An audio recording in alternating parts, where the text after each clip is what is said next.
aujourd'hui l'objet de très peu de discrimination. Comme les hommes informaticiens, le porte-parole du groupe Google, un des plus gros problèmes auxquels se confrontent les femmes dans le domaine pour être utilisées dans le métier de secrétariat, de caissier, ou s'occuper de la bureautique, en effectuant la saisie de documents. Le troisième aspect, vu le nombre faible de carrières, est apporter un plus en approfondissant nos recherches pour que ces projets, cette vision aille de l'avant. Ça, c'est grâce à Adèle, docteur en sciences de l'information, qui initia l'utilisation des étudiants en informatique chez les femmes.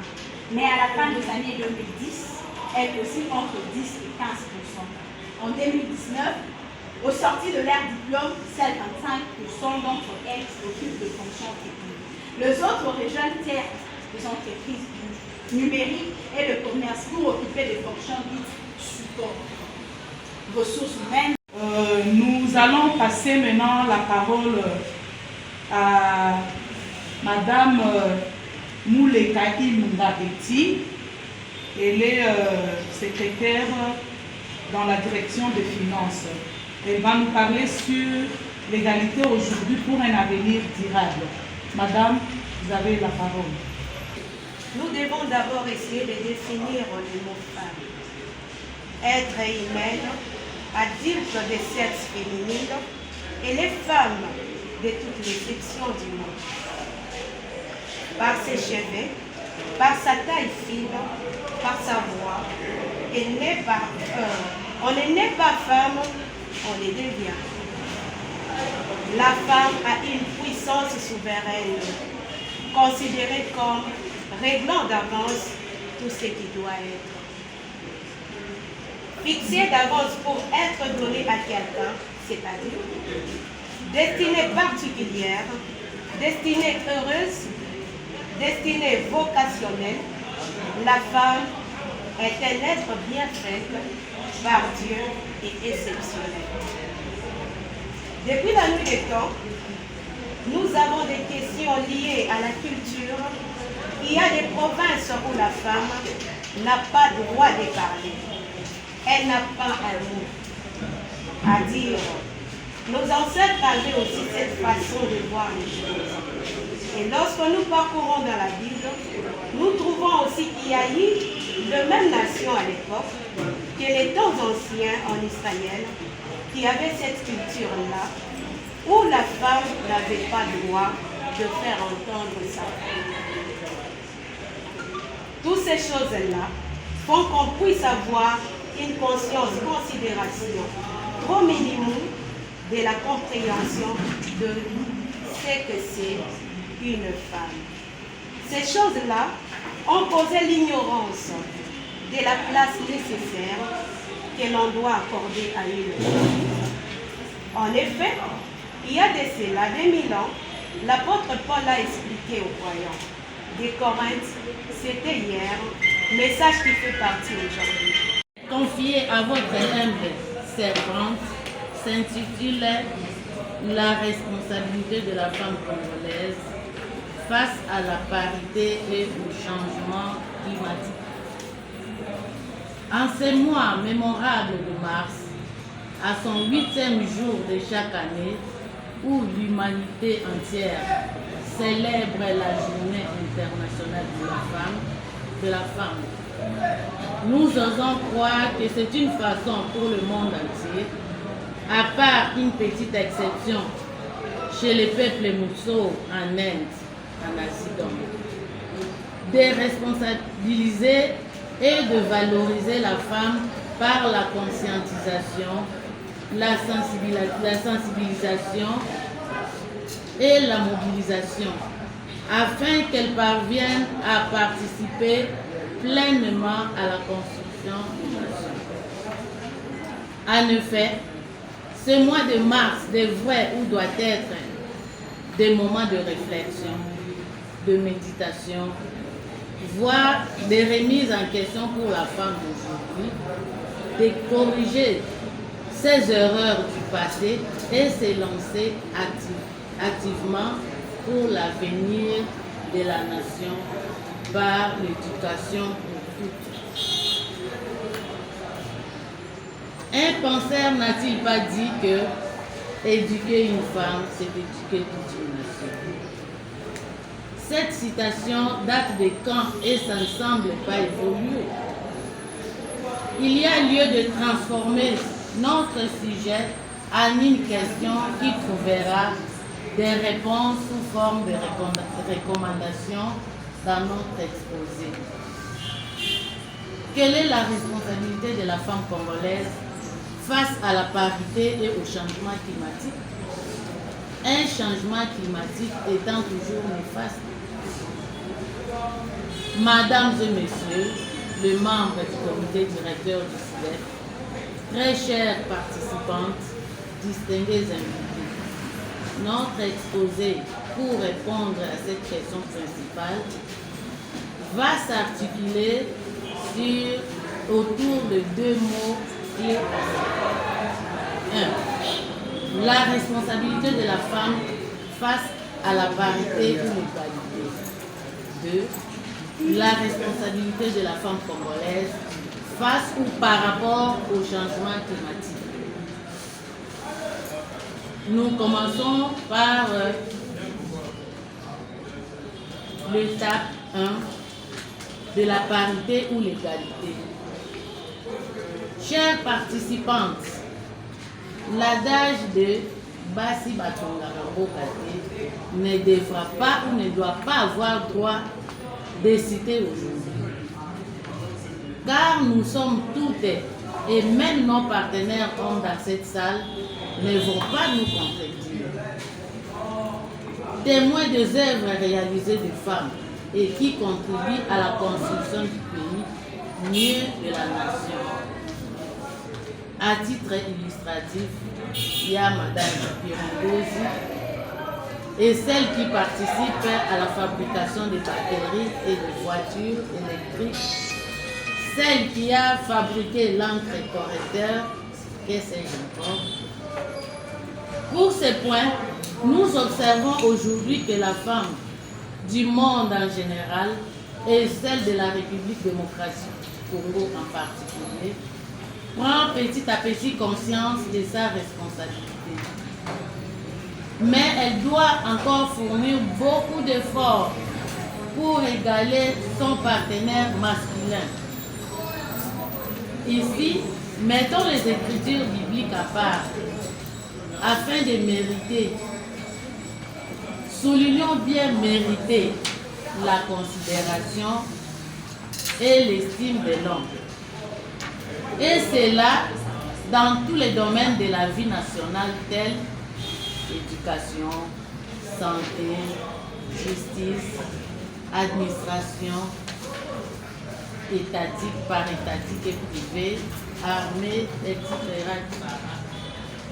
Comme la paix se gagne de l'homme, l'égalité ou la parité, en guise d'un cadeau à lui offrir, ça nous disons non.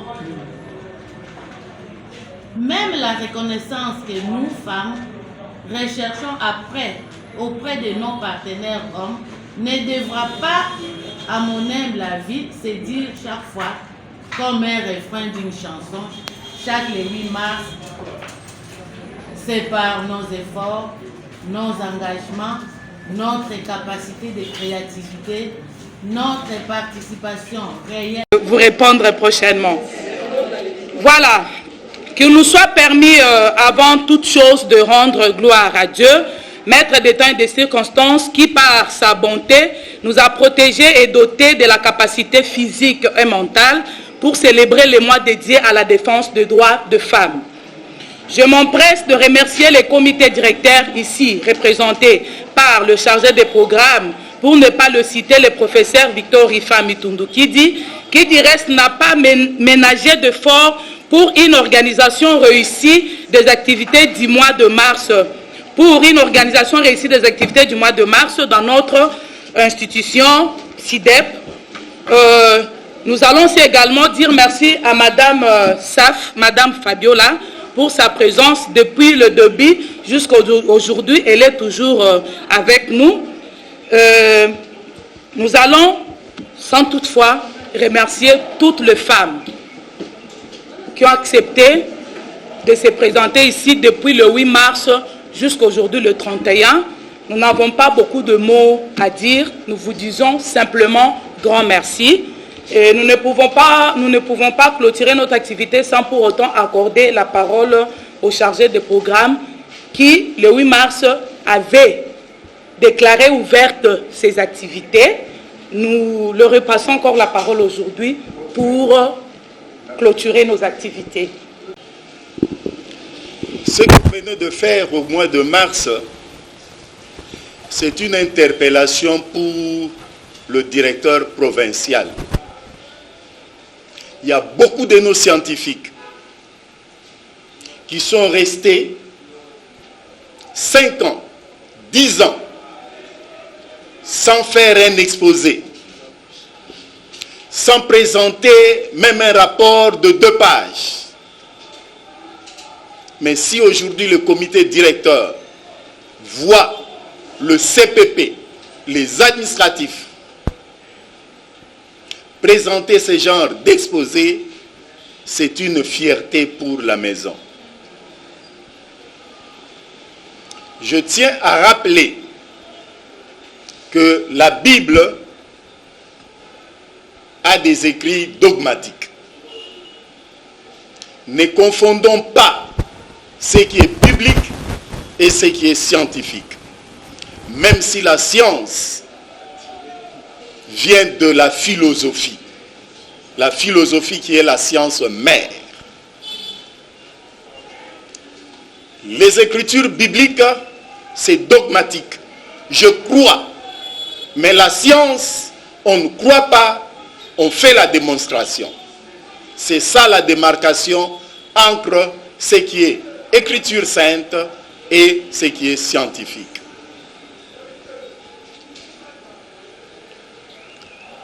Au début, c'était le 8 mars. J'ai ouvert le travaux. Je suis dans l'obligation de le clôturer. Au nom du comité directeur, je déclare clos le travaux scientifique du mois de mars 2022 et je vous remercie.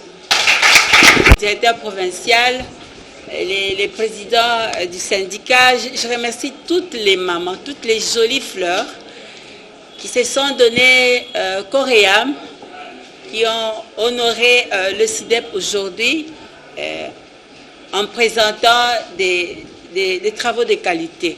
J'espère que ce n'est pas la dernière fois, vous n'allez pas vous fatiguer, vous allez continuer à faire mieux jusqu'à la fin. L'assistante, moi, a dit que les femmes, au début, elles étaient très intéressées par l'informatique, mais on a constaté qu'il y a un rabais. Mais moi, je voudrais que les femmes du SIDEP renversent la tendance, c'est-à-dire qu'elles s'engagent dans le renforcement de capacités avec l'informatique et même avec la correspondance administrative, comme avait dit le chargé des programmes. Je vous remercie tous. Nous, comme scientifiques, administratifs et personnels ouvriers, nous avons célébré ce mois de la femme à travers des exposés scientifiques. Nous avons parlé de la femme avec le travail, parce que le travail anoblit la femme. C'est le travail qui autonomise la femme. Nous avons parlé de la femme avec le réchauffement climatique.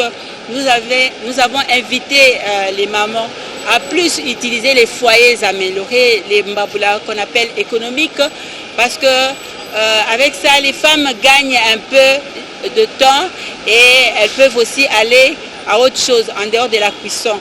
Parce qu'avec les foyers améliorés, elles préparent quand même rapidement pour aller s'auto-former. Nous avons aussi parlé de la femme avec l'outil informatique. Nous sommes à l'heure de la mondialisation. Maintenant, là, c'est la femme avec l'informatique. Nous sommes contre la mauvaise méthode utilisée. Les septap, tout ça, ce sont des mauvaises pratiques. Nous voulons la femme qui connaît l'informatique, qui prend l'informatique comme outil. Nous avons aussi parlé de l'émergence de la femme, nous avons parlé de la parité, de la représentativité, nous avons parlé de beaucoup de choses. Donc en bref, c'est de ça qu'on a parlé. On a aussi parlé de la voix de la femme, que la femme c'était une aide semblable de l'homme, que la femme c'est le soutien de l'homme, et que nous avons aussi remercié tous les hommes genrés qui étaient avec nous, qui ont en fait manifesté cette masculinité positive, les hommes qui ont montré qu'ils pouvaient aussi accompagner les femmes. Nous avons parlé de cela. À part ça, c'est vrai que le mois de mars c'était la commémoration de droits, mais la lutte continue, que la femme ne baisse pas le bras. La femme c'est un être fort, parce que c'est la femme en fait qui porte l'homme, qui a porté l'homme en son sein, et c'est la femme qui a été la première conseillère de l'homme. Donc la femme ne se fatigue pas, qu'elle s'ébat, qu'elle puisse tout gagner à partir de son intelligence, à partir de sa réflexion, à partir d'un travail bien fait. C'est ce que je peux dire, monsieur le journaliste. Merci beaucoup à toutes les femmes congolaises. Selon mon exposé, je parlais sur l'égalité, la parité face au changement climatique. Donc le maman, vraiment, nous sommes des maîtresses, des pièces maîtresses pour la gestion des déchets, tout ça, les changements climatiques. Nous devons nous battre, nous devons tout faire pour, disons, pour la sensibilisation. Nous devons contribuer massivement pour l'évolution du pays. Nous avons parlé sur faire entendre la voix des femmes. Nous avons eu à constater que plusieurs femmes se sous-estiment. Plusieurs femmes ne veulent pas donner leur rapport. Elles ne sont pas courageuses. Elles ne veulent pas montrer leur savoir-faire. Voilà pourquoi aujourd'hui, nous avons eu à booster la femme par les paroles, à se démontrer telle qu'elle est, à donner le meilleur d'elle, à travailler durement sur elle-même, et cela peut l'aider de sortir le meilleur qui est en elle. Oui, le message est que la femme doit s'informer, elle doit s'équiper, elle doit faire l'effort d'avoir l'information afin d'être meilleure et d'impacter pour un avenir durable. Mon thème était la femme et la nouvelle technologie, cas de l'outil informatique en RD Congo. Alors, nous avons sensibilisé la femme, conscientisé la femme à s'élever, à donner le meilleur d'elle-même pour l'avancement et l'émergence de la RDC. Oui, bien sûr. D'ailleurs, le message est que nous demandons à toute femme, aux femmes congolaises, d'approfondir la recherche scientifique, de ne pas seulement pratiquer la nouvelle technologie comme nous présente aujourd'hui la RDC. C'est lancé dans des phénomènes de sextep. Ça, c'est mal exploiter la nouvelle technologie. Et au contraire, la femme doit s'élever, approfondir la connaissance et accompagner d'ailleurs la dame Thérèse Kirongozi, la mère du robot roulage, l'accompagner dans son œuvre, s'élever, se battre, donner les meilleurs d'elle-même pour l'avancement de notre pays. Et laisser...